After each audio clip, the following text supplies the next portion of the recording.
Boa tarde, gente. Hoje eu vou falar de um problema que é muito recorrente nas nossas vidas, que é a paraplegia, que é quando a pessoa perde os movimentos da perna, porém ainda continua mexendo os braços, mexendo o pescoço, só que consequentemente a pessoa vai parar de andar, vai ter que se locomover em uma cadeira de rodas.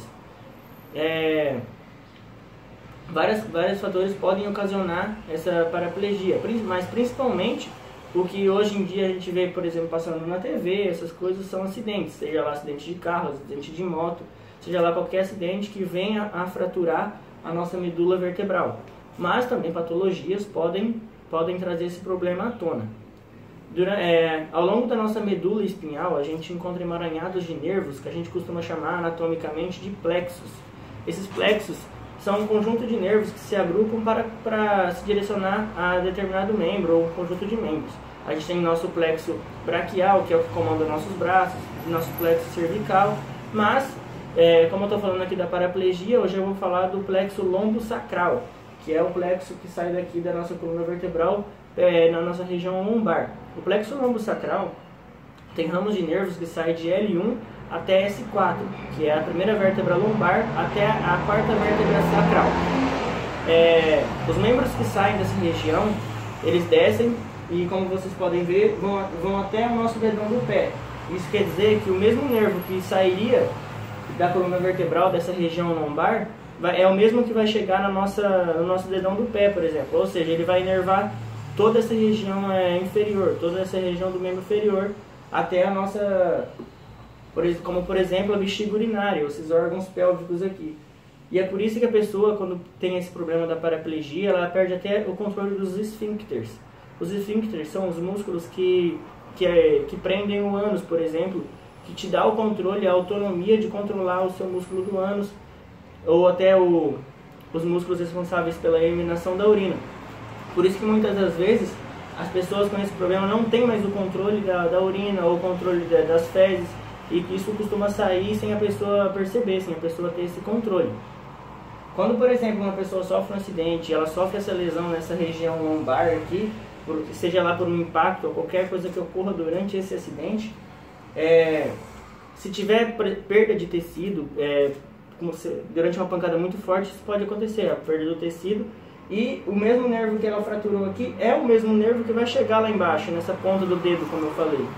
E é isso que vai acarretar na paraplegia. Durante um impacto forte, a pessoa lesiona esses nervos daqui e vai ser afetado a perna inteira. Então não tem como a pessoa regenerar esse nervo, já que os nervos não se regeneram.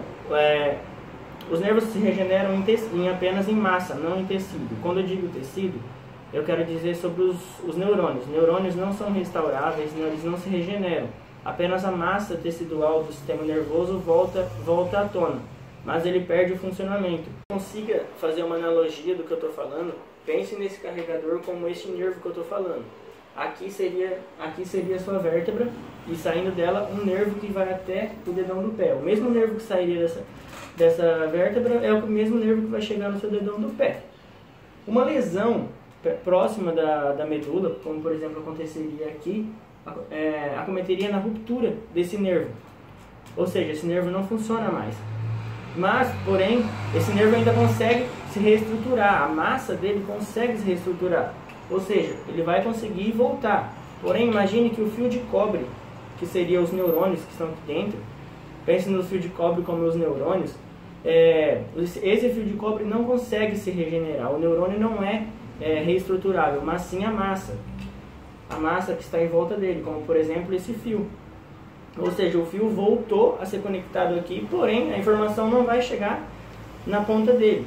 Ou seja, o nervo conseguiu se reestruturar, porém a informação que sairia aqui da medula não é a informação, ela não vai conseguir chegar até onde ela deveria chegar, que é o dedão do pé.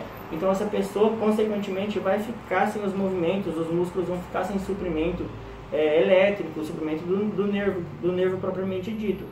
Então ele não vai conseguir se movimentar. E é por isso que as pessoas que têm a paraplegia, elas ficam com uma perna muito fininha, os músculos ficam atrofiados, já que eles não se mexem mais. Se o músculo não se mexe mais, não tem a necessidade dele ficar atrofiado, dele ficar forte, propriamente dito. Então esse músculo ele vai atrofiar e vai ficar muito fino. As pessoas que andam de cadeira de roda, elas têm as pernas muito fininhas, às vezes o braço é bem forte, os músculos são bem tonificados, mas as pernas ficam muito fininhas, já que aquele músculo não precisa ser usado mais, então ele vai se atrofiar. E então é isso que causa a paraplegia.